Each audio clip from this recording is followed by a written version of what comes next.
ये पूरे राजस्थान का भ्रमण किया है। एक बार डॉक्टर साहब के लिए जोरदार तालियों स्वागत करते हुए मंच की गरिमा को निवासते हुए आप लोग आराम से विराजमान हो जाइए। पधारो, हुक्म, बैठो।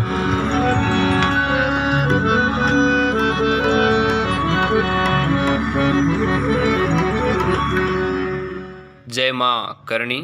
आप सभी भक्तों को सूचित करते हुए मुझे परम हर्ष हो रहा है कि श्री करणी माता के जन्म स्थान शुआप गांव में पहली बार श्री करणी इंद्र कथा का आयोजन होने वाला है।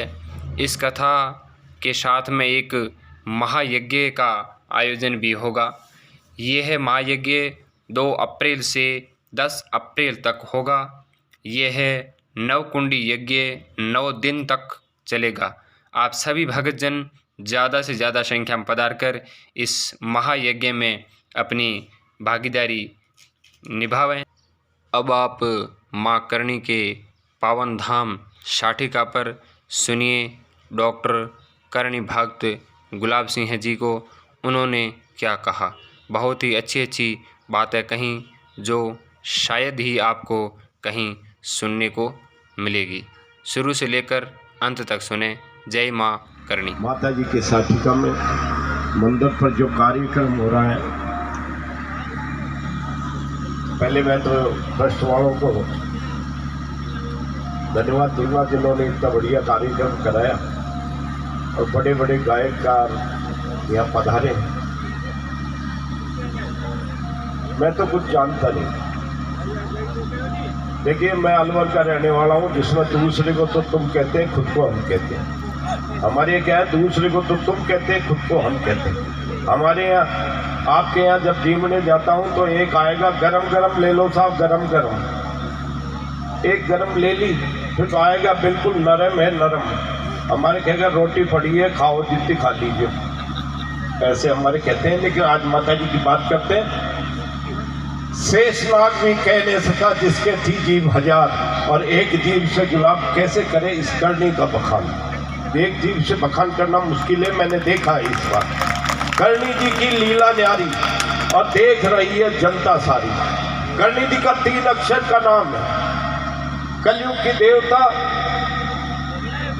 करणी जी का प्रत्यक्ष प्रमाण है। करणी जी का 3 अक्षर का नाम कह कहता कृपा करे, र कहता रक्षा करे, और नी कहता निर्भय कर दे।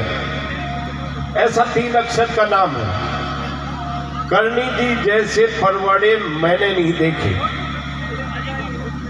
कोई ये कहता है कि मैं उसका इष्ट रखता हूँ, और मैंने चैलेंज करता हूँ कि मुझे उन जैसे परवाड़े बता दे, मैं उसका भक्त हो जाऊंगा। देवी भागवत में लिखा है, करणी जी आई कहाँ से, इसलिए मैं आपको उधर ले जा रहा हूँ। गायक कलाकार ज़्यादा है और अच्छी मीठी भाषा में आपको सुनाएंगे, लेकिन करणी जी की 2 बात समझ में आए, इसलिए ये बात कर रहा हूँ। भाई, जब यहाँ सृष्टि का निर्माण नहीं हुआ था, पानी पानी था, ना तुम थे, न हम थे, न पशु थे, न पक्षी थे। भगवान शंकर भगवान ने और विष्णु भगवान और ब्रह्मा जी ने, तीनों ने विचार किया कि सृष्टि का निर्माण करना चाहिए। निर्माण कैसे हो? चंद्र लोक, सूर्य लोक, देवी लोक, ये सब अलग अलग लोक है। विष्णु भगवान ने कहा हमको देवी के लोक चलना चाहिए। अब देवी का लोक ब्रह्मा जी और विष्णु भगवान नहीं जानते थे।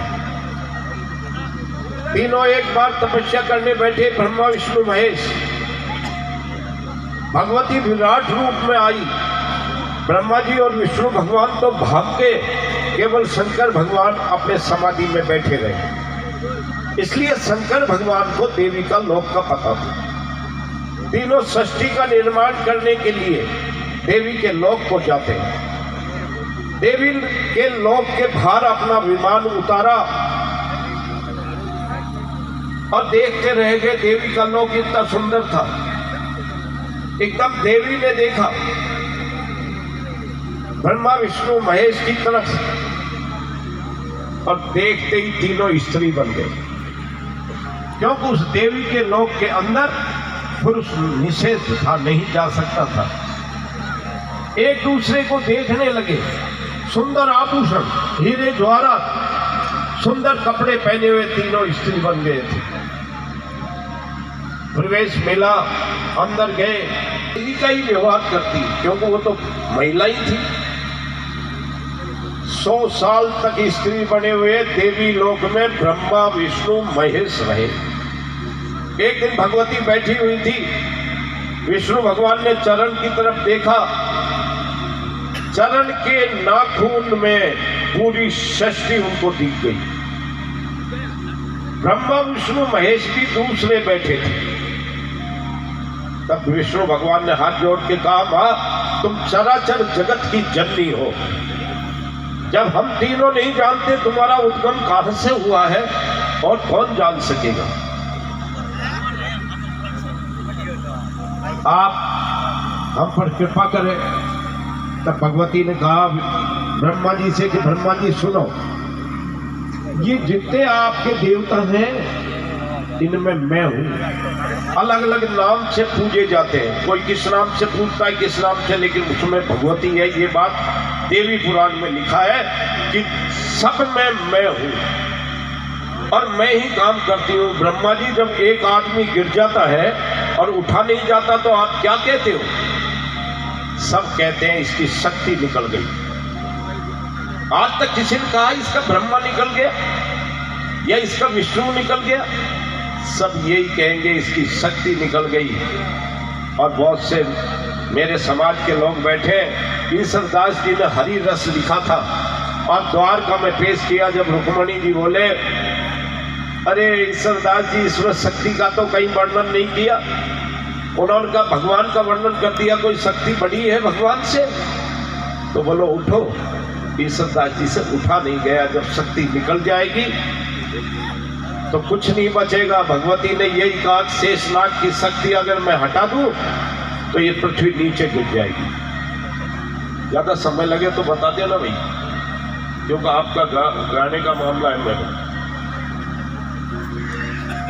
अब तुम षष्ठी का निर्माण के लिए आए हो तो जाओ और षष्ठी का निर्माण करो। और इन देवियों में से मैं 3 देवी तुमको देती हूँ। माँ गौरी तो शंकर भगवान ले जाओ, लक्ष्मी जी विष्णु भगवान ले जाओ और सावित्री तुम ले जाओ ब्रह्मा जी, और जाकर के अपना घर निर्माण करो और इस षष्ठी की रचना करो। तीनों अपने आए विमान में और बैठे पुरुष हो गए और आए जहां कमल का फूल था, जहां से ब्रह्मा जी की उत्पत्ति हुई।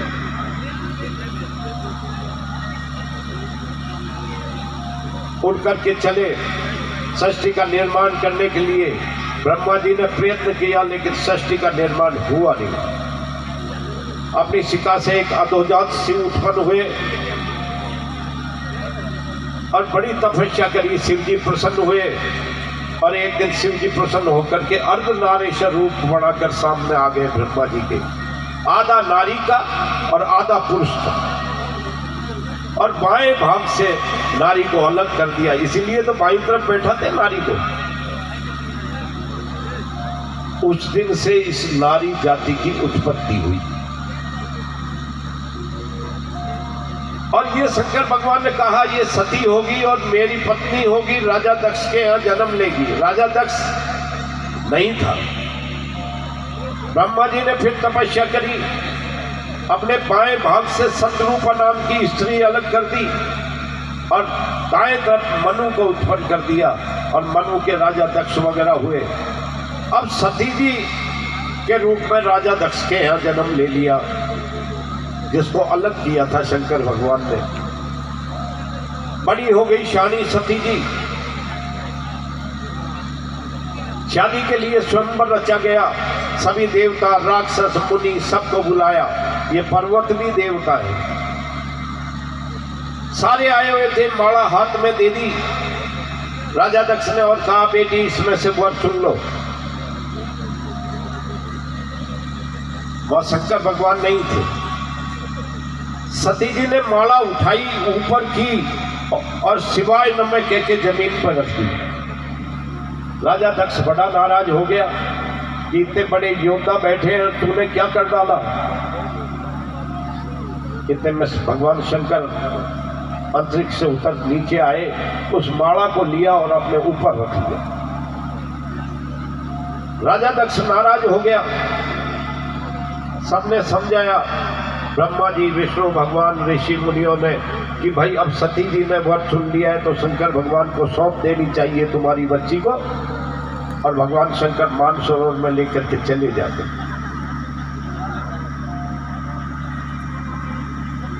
आराम से वहां रह रहे थे।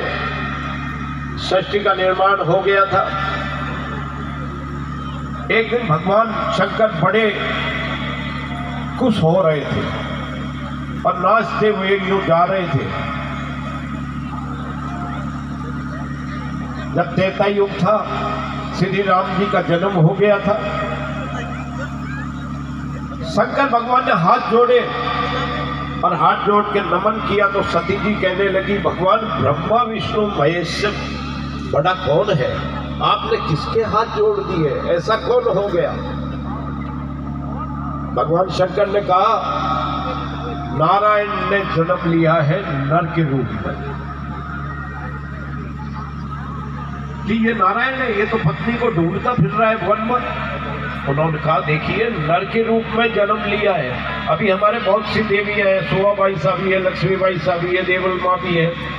उन्होंने नर के रूप में जन्म लिया है, इसलिए नर का काम करना पड़ेगा। करनी जी ने भी गाय चराई, करनी जी ने पोठे आके, करनी जी ने जो है छाछ बिलोई, क्योंकि नर के रूप में जन्म लिया हो। तो नर के रूप में जो जन्म लेगा उसको नर का काम करना पड़ेगा। तो उन्होंने कहा, ये नारायण है। हाँ नारायण है।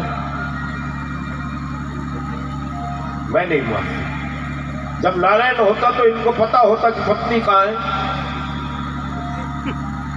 और सती जी जो शंकर भगवान की पत्नी थी, उन्होंने सीता जी का रूप बनाकर श्री राम जी के सामने चली गई। एकदम सीता जी को देखा, राम जी ने बांह फैलाई, अरे सीता आ गई, एकदम हाथ जोड़ा, माँ तुम कहाँ या जंगल में डोल रही हो? भगवान शंकर कहाँ है? अब तो सीता सती जी की हवा खिसक गई, भगवान ये तो नारायण है और मैंने पति की बात नहीं मानी। डरती हुई शंकर भगवान के पास गई। शंकर भगवान सुस्त बैठे थे। अरे भगवान सुस्त क्यों हो? भगवान सुस्त क्यों हो? उन्होंने कहा, नहीं ऐसे ही ऐसे। तब आकाशवाणी होती है, तुमने मां सीता का रूप बना लिया, तुम आज से मेरी पत्नी नहीं हो सकती। तुमने अनर्थ कर डाला है। सीता जी का रूप बना लिया। अब मानसरोवर में दोनों पति पत्नी एक जगह रहे, भगवान शंकर और सती जी, लेकिन पति पत्नी नहीं, त्याग दिया था उन्होंने। सती जी के आग लग रही थी, इस शरीर को कैसे नष्ट करूं। उसी टाइम राजा दक्ष ने हरिद्वार के पास कनखल में एक यज्ञ कर डाला, अश्वमेध यज्ञ, कि मेरे से बड़ा कोई नहीं है। भगवान शंकर से तो नाराज थे, शादी के टाइम से बुलाया नहीं। अब सती जी को तो अपना शरीर नष्ट करना था, क्योंकि आग लग रही थी जब भगवान शंकर उनको अपना नहीं रहे थे। और सती जी राजा दक्ष में के यहाँ जाने के लिए नारद जी आगे नारायण नारायण करते कि आपका बाप इतना बड़ा यज्ञ कर रहा है, आप यहाँ क्या कर रही हो? आग्रह किया भगवान शंकर से कि भगवान मेरे पिताजी यज्ञ कर रहे हैं और मुझे जाने की आज्ञा दे दो। भगवान शंकर ने कहा, अगर वो बुलाते तो शहर से अपन दोनों ही जाते, लेकिन उन्होंने देवी बुलाया नहीं है। सती दिन का माँ बाप के तो बिना बुलाए जा सकते। बोलो तुम जा सकती हो तो जाओ, लेकिन तुम पछताओगे। अब अकेली सती जी कैसे जाए, कि मैं कैसे जाऊं? तो जो नारिया चराता था उसको चारक कहते हैं। ये चारण शब्द जो आया है उससे आया है। उस नारिया चराने वाले को सती जी के साथ भेज दिया और ये कहा कि अगर अपमान हो तो विध्वंस कर देना। चारण को लेकर के और सती जी जाती है।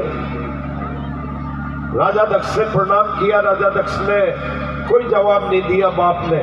माँ ने जरूर इसने भरी बातें की, गालियां देने लग गए शंकर को। सती जी ने अपमान समझते हुए वो आसन नहीं लगा हुआ था शंकर भगवान का और हवन कुंड में कूद गई। जो हवन चल रहा था उसमें कूद गई, बाहर निकाला। उसी टाइम शंकर भगवान वहां पहुंच गए और चारण अपनी सफाई देने के लिए शंकर भगवान के पास गया। उसने कहा जब मृत्यु लोक में चला जा, तुझे मैंने इसकी अंगरक्षक भेजा था लेकिन तूने रक्षा नहीं की है, लापरवाही की है, इसलिए जाओ तुम मृत्यु लोक में चले जाओ। भगवान शंकर ने श्राप दे दिया चारण को कि जाओ मृत्यु लोक में चले जाओ।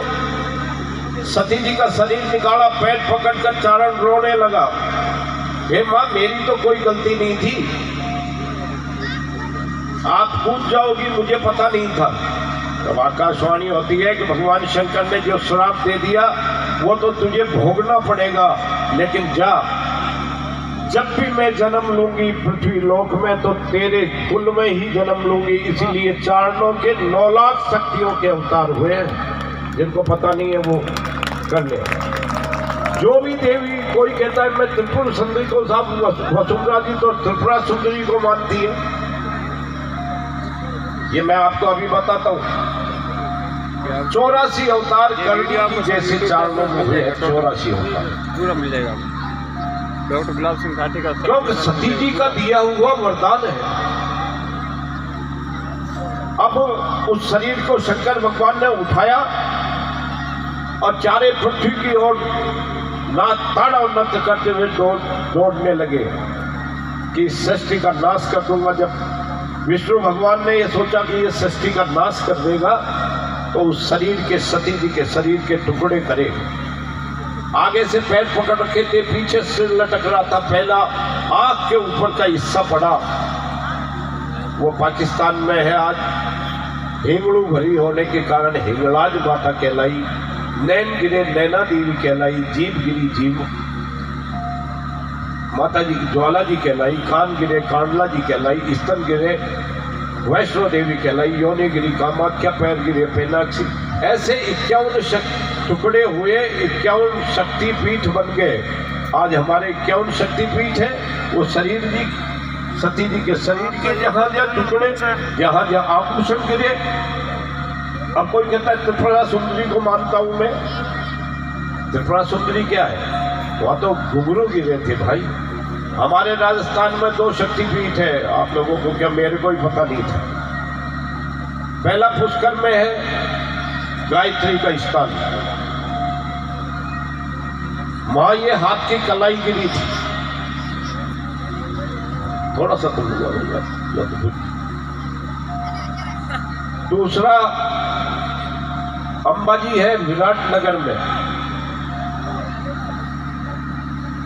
2 शक्तिपीठ हमारी यहाँ है। क्योंकि बड़े बड़े कलाकार हैं इसलिए ज़्यादा समय अपन नहीं ले सकते, लेकिन फिर भी अब करनी जी की ओर ले जाता हूँ, क्योंकि वहाँ से ले जाऊँगा। हिंगलाज का सबसे पहला अवतार हरिदास चारण के यहाँ फट्टा नगर में पाकिस्तान में हुआ है।